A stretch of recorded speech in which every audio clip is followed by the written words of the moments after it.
I was raised in a house where secrets wore perfume and lies were embroidered into the family portraits. After 3 decades of believing I was the adopted daughter, I found a torn photograph, one half missing, but the eyes staring back at me were unmistakably my own. They told me I was lucky to be chosen, to be loved, but now I wonder if I was never meant to stay. My sister Katie always smirked when I asked questions, and last night I found a birthmark on my back, the same one my mother has. If that's true, then everything they told me, everything, is a lie. I grew up in a house built to impress, a sprawling estate where marble floors reflected chandeliers and every corner smelled faintly of imported roses. To the world, I was the chosen one, the adopted daughter who'd been blessed with luck and luxury. My parents would smile at parties, hand resting proudly on my shoulder, telling guests, "We always knew Emily was meant to be ours." Katie, my so-called cousin, entered our lives when I was 8. They said she was a distant relative in need of a home, a fragile little girl who had suffered too much for her age. My mother doted on her in ways she never did with me, brushing her hair at night, buying her matching dresses, calling her my delicate flower when she thought I couldn't hear. I told myself I didn't mind. I was the older one. I was strong. The house was a stage, and we were a family painted in perfect strokes. Dinners were always 3 courses. Holidays involved carefully posed photographs. Every Christmas card was printed on thick, embossed paper, showing all of us smiling in coordinated colours. I believed it all. I believed we were a team, a family bound by love and loyalty. Then one evening, as my mother sorted through albums for an upcoming charity event, I noticed a photo lying on the edge of the table. At first glance, it seemed ordinary, our family standing in front of the estate's wrought-iron gates. But my eyes caught on a detail. The photo was torn. Half of it was missing. On the remaining piece, a girl who looked exactly like me stared back, but she wore clothes I'd never owned, standing next to people I didn't recognize. "Mom, what's this from?" I asked, holding the piece up. Her smile froze, the kind that looks warm from far away, but is icy up close. "Oh, just an old event. Nothing important." She plucked it from my fingers and slid it into a drawer. "Some pictures aren't worth keeping." The answer was too quick, too careful. That night, lying in bed, I kept seeing that girl's eyes. My eyes. A week later, the first real crack appeared. I walked into the sunlit breakfast room and stopped short. Katie was sitting at the table wearing a gold locket I'd seen only once in my life, around my mother's neck when I was little. It was the kind of heirloom that carried a story. "Where did you get that?" I asked, my voice calm but tight. Katie's hand brushed over the locket lazily. "This? Oh, Mom gave it to me." I turned to my mother, who was pouring coffee. "I thought you said that necklace was for your daughter when she grew up." Her eyes didn't meet mine. "Oh, I must have misremembered, sweetheart. It's just an old piece of jewellery. Katie liked it, so I let her have it." Katie smiled at me, slow and deliberate. "Not everything in this house belongs to you, Emily."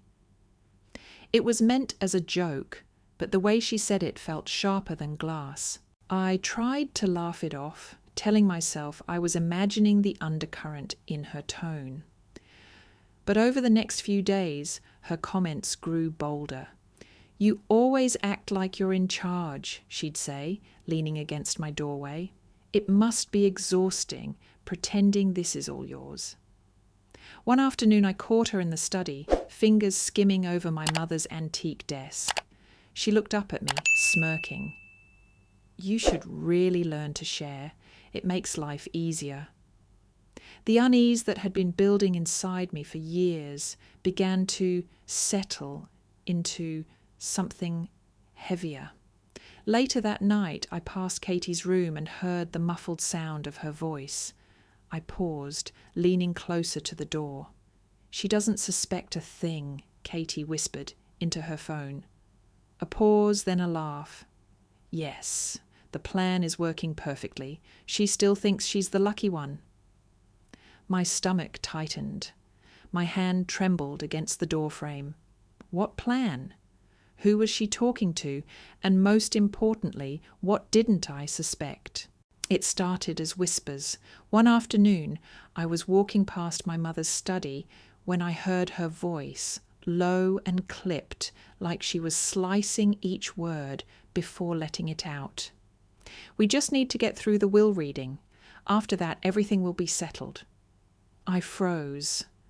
My name wasn't mentioned, but there was a finality in her tone that made my skin crawl, the kind of tone people use when tying off the last loose thread of a plan. I stepped back before she could see me, my breath caught halfway in my throat. The next day, while dusting the old bookshelf in the library, a chore my mother had suggested I take on to stay busy, I pulled out a thick, leather-bound book. A folded paper slipped from between its pages, fluttering to the floor. At first glance, it looked like an old guest list for a family event. But when I looked closer, my pulse quickened. It was an early draft of the inheritance outline. My name was there, written in my mother's elegant script, then crossed out. Katie's name, in bold ink, took my place. I stood in the silent library, staring at the strike through my name, the ink heavy and final. At dinner that evening, I tried to test the waters.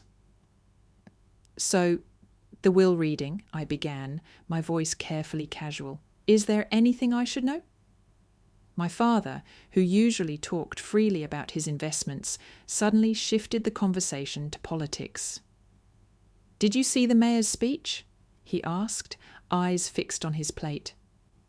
I tried again, pushing gently. "Dad, Emily," he interrupted with a smile that didn't reach his eyes. "You know I don't like talking about legal matters at the table." It wasn't a refusal, it was an evasion, and it told me everything I needed to know. That night I couldn't sleep. Something in me whispered that the truth was buried in the house itself. The next morning when my parents were out, I found myself in the master study. My fingers grazed over the polished surface of my father's desk until they stopped at the heavy safe tucked behind the bookshelves. I'd seen it opened only twice in my life. I knelt down, heart pounding, scanning the lock. Through the small metal slit, I could see a single envelope sealed with thick red wax. Across the front, in black ink, was one word: confidential. Katie was the one who broke the next piece open. It was late evening, and she was sitting on the edge of my bed like she owned it. Her hair was perfectly styled, her nails sharp as she traced invisible lines on my blanket. "You ever wonder why you've never seen your birth certificate?" she asked suddenly. I frowned. "I know I'm adopted. Why would I need—" Her laugh was sharp, almost cruel. "Adopted? Is that what they told you?" She leaned closer, her voice dropping. "You're not adopted, Emily. You're insurance, a backup in case the first plan failed." Her words sliced through me. "What are you talking about?" Katie smirked, tilting her head. "Mum always called me her perfect child. I was chosen. You were just—" She paused, letting the silence do its damage. A spare. I felt my throat tighten, but before I could speak, the door opened. My mother stood there, her expression unreadable. "Katie," she said smoothly, "that's enough." Katie rose without argument, brushing past me. I looked at my mother. "Is it true?" She hesitated just long enough to answer my question without words. Katie was always meant to carry the family name forward. You were never supposed to worry about things like inheritance. Her tone was calm, as if she were explaining something as simple as the weather. But the deepest cut came later that night. Through a half-open door, I overheard an argument between my parents. My father's voice was sharp, uncharacteristically angry. "She deserves to know the truth."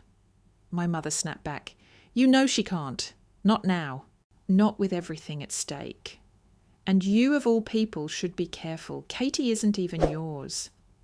The words hung in the air like a slow-burning fuse. My father's silence afterward was deafening.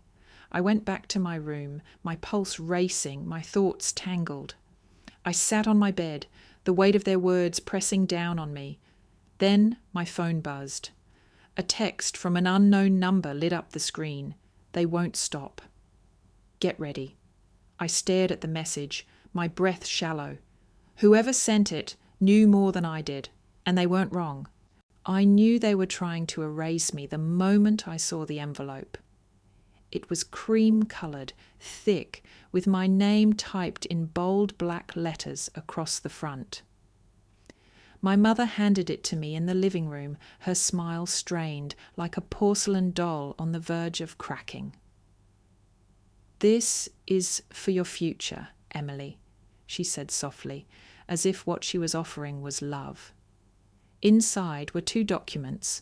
The first was a scholarship letter from a prestigious university, one I hadn't applied to. The second was a legal form requesting that I officially relinquish any claim to the family estate. It came with a thinly veiled promise: "Sign this and your education is secured. Resist and you're cut off." My throat went dry. "You're bribing me." "No," she said gently. "We're setting you free." Her words were calculated. There were always people listening, staff, guests, business associates in and out of the house. She needed a version of the story that would paint me as the grateful daughter walking away of her own will. She wasn't giving me freedom, she was forcing me out quietly. Later that evening, I found out my bank accounts had been frozen. The trust fund I'd been promised since childhood. Gone. My name had vanished from every legal document I could access. I signed the form because I had no choice. 2 days later, a video surfaced online. It showed me sitting on the floor of my room, crying, head in my hands, shoulders shaking. The lighting was dim, grainy. I didn't even remember it being recorded. The caption read, "Trust fund child has meltdown after being cut off." Entitled much? Katie had posted it anonymously through a dummy account. I recognized her laugh faintly in the background. The comments came flooding in. Rich girl problems. She should be grateful they took her in at all. Clearly unstable. It worked. Whatever sympathy I might have gained was stripped away. She didn't just want me gone, she wanted me humiliated. But as I watched the clip again, my eyes caught something new. In the reflection of my window behind me stood a shadowy figure. Tall, still, clearly male. Not my father, not anyone I knew. I paused the video, zoomed in. The figure was holding something, an envelope. The spiral came fast. I stopped eating, stopped sleeping. I spent hours in the dark, scrolling through articles about false adoption records, legal loopholes, DNA, fraud. My mind raced in loops. I couldn't escape. One night I sat on the edge of my bathtub, bottle of sleeping pills in hand. I didn't cry, I didn't scream, I just felt empty, like I'd already been erased. But as I reached for the glass of water, my phone rang. Unknown number. I ignored it. It rang again and again. Finally, on the fourth ring, I answered. A voice, female, firm, spoke quickly. "Don't do it, he's watching the house. I sent help." Before I could respond, the line went dead. 10 minutes later, there was a knock at my door.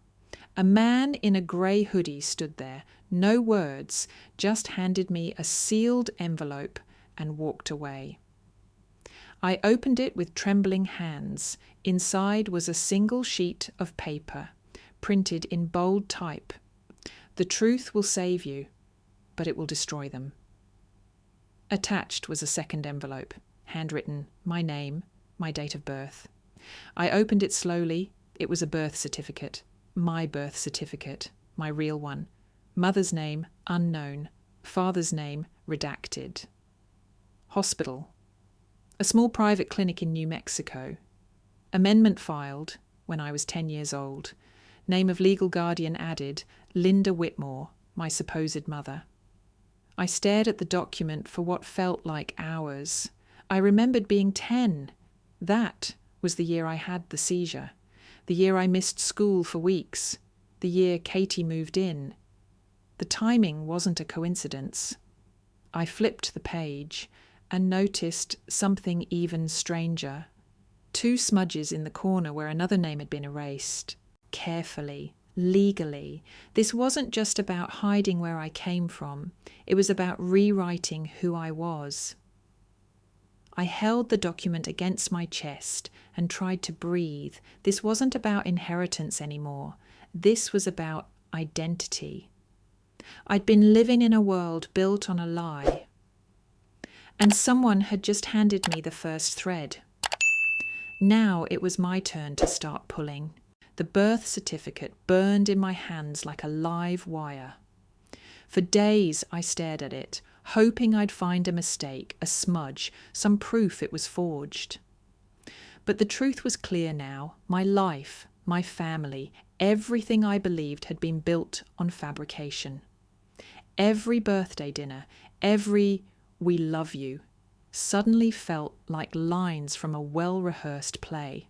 And I wasn't the star. I wasn't even the understudy. I was just a prop. The anger didn't come all at once. It simmered slowly like water heating in a kettle until the steam began to whistle. And then the man appeared, the shadow from the video. I was walking through the park, desperate to escape the walls of that house, when I felt someone watching me. I turned, and there he was, a man in his late 40s, dark coat, silvering hair. He approached cautiously, as though measuring every step.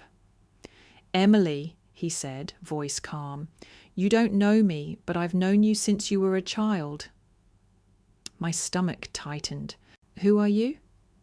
"I'm Daniel Kerrigan," he said. "I used to be your family's lawyer, and I know exactly what they've done to you." I didn't speak. I didn't have to. "They switched records," he continued. "Your birth certificate, the adoption paperwork, even the medical files. You were never meant to know." I stared at him, my voice low. "Why are you telling me this now?" "Because you're ready," he said.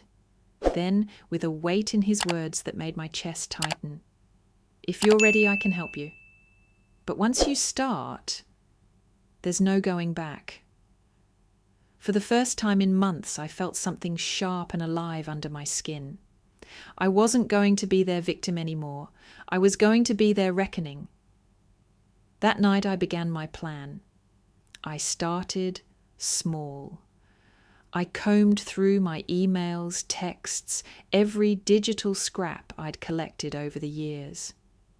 My mother's casual notes about revising documents. My father's cryptic reminders about moving assets.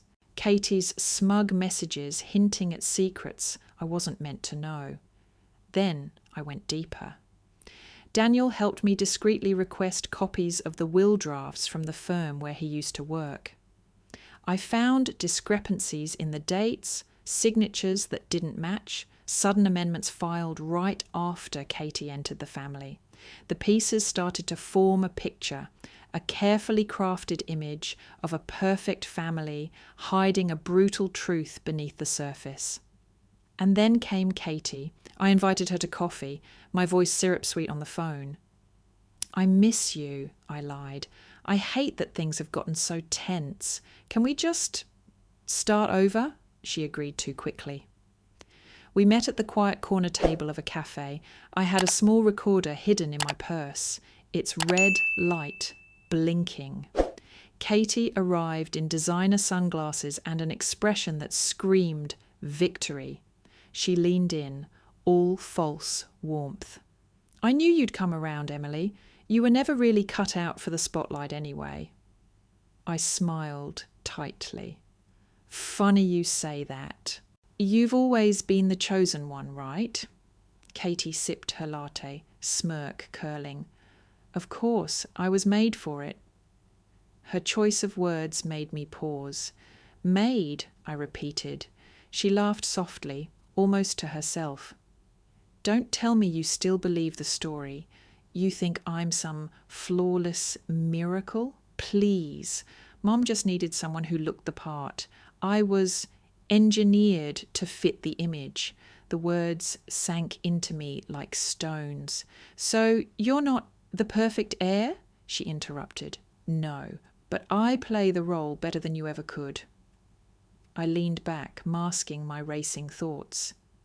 If Katie wasn't the pure daughter, then who was? Before I could ask, she glanced at her phone. "I have to go. Mum's expecting me." I forced a smile. "One last question," I said, my voice steady. "If neither of us is the real one, then who is?" Katie froze for just a second, enough for me to see the flicker of unease in her eyes. She didn't answer. She just stood, smoothed her skirt, and walked out. I watched her leave, the recorder still blinking inside my purse, my heart pounding with the weight of what I'd just heard.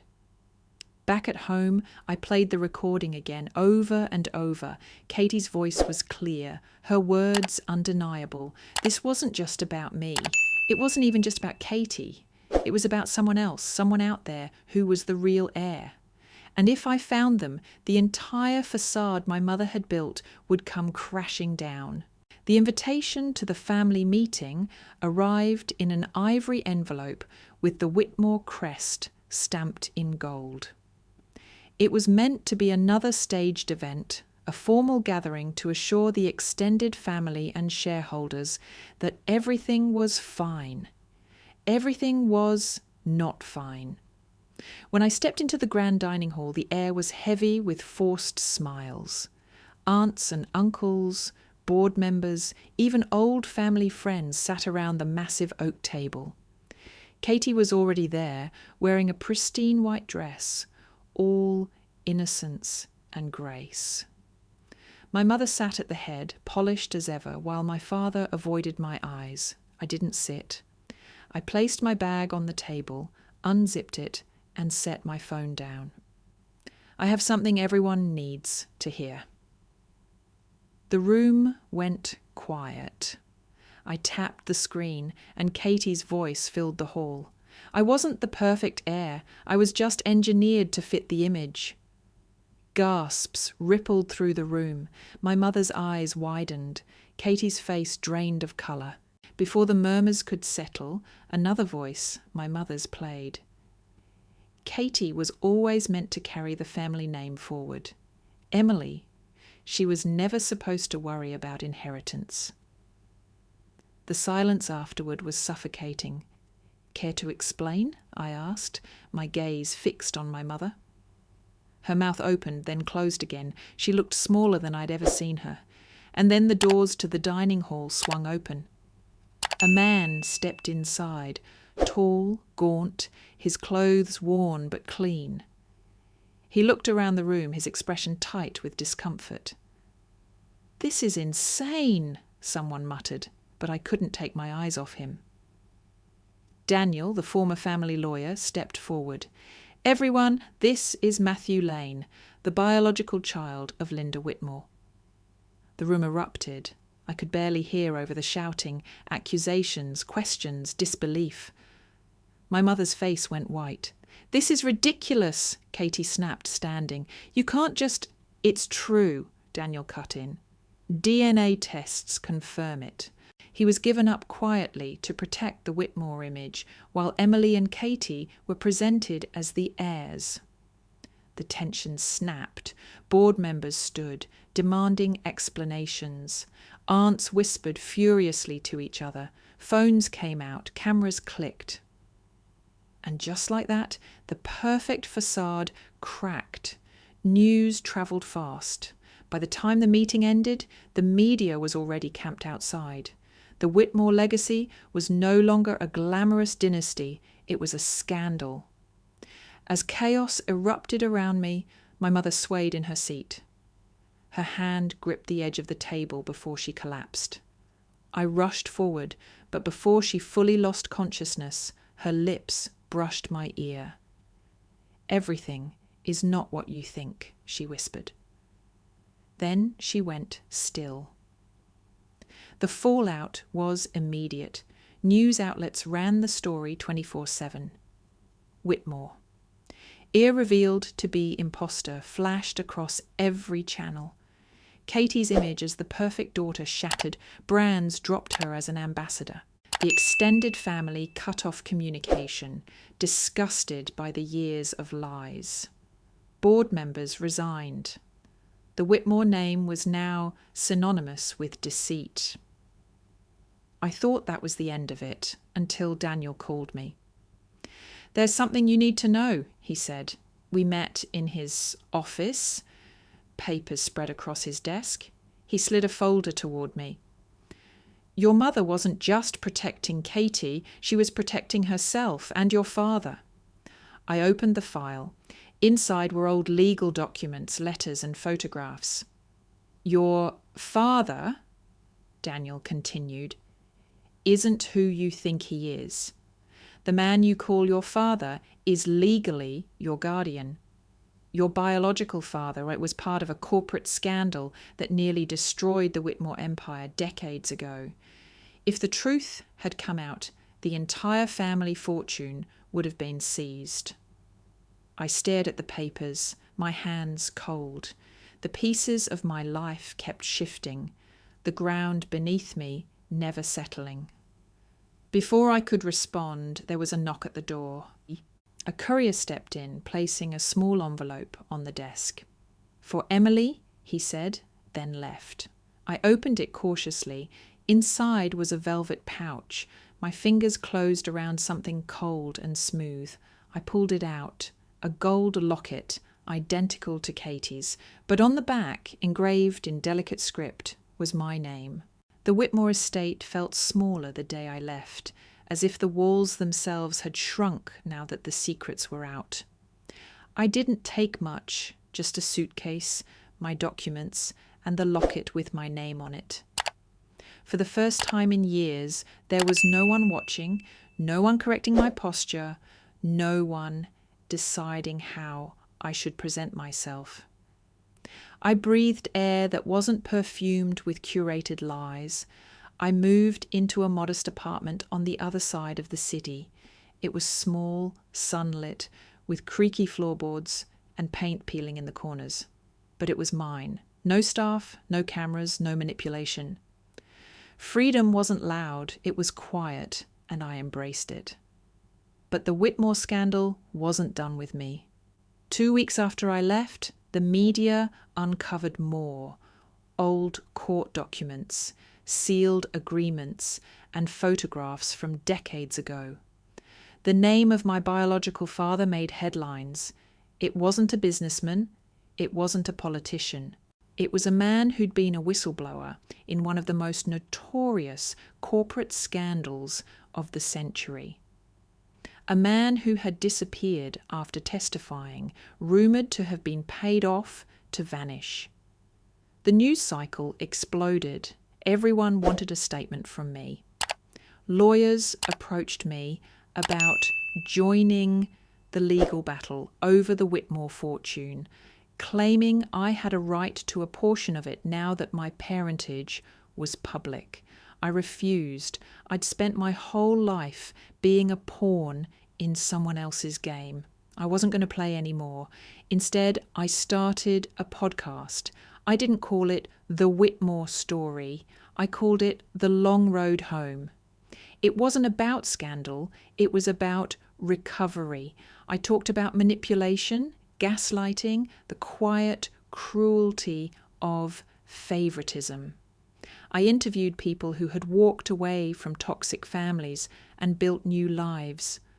To my surprise, it resonated. The podcast grew quickly. Listeners wrote in, thanking me for saying the things they couldn't put into words. For the first time, my voice wasn't just mine, it was helping others. Then came the email, subject, "I think I'm your father."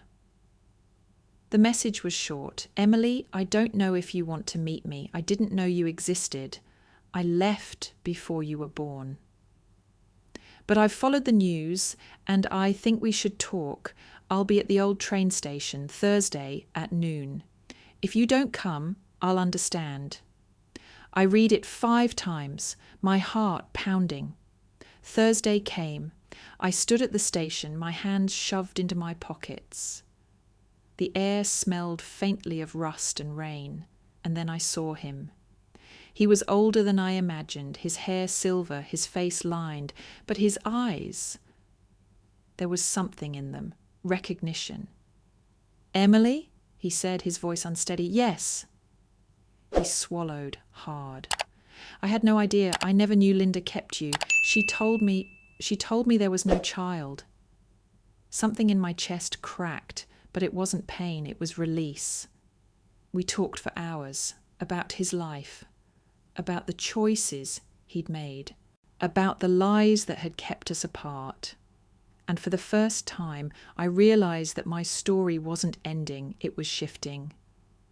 I left the station with a strange lightness. My past was messy, but it was mine, and it no longer defined me. Months later, I recorded my final episode of the season. "I used to think my life was ruined because I didn't have the family I thought I did," I said into the mic. "But I've learned that family isn't about blood or inheritance. It's about the people who show up for you consistently and without conditions. And sometimes the best thing you can do for yourself is walk away from the people who never will." I ended the recording, the red light on my equipment blinking off. Outside my window, the city was alive, full of noise and possibility. And for the first time, I wasn't afraid of what came next.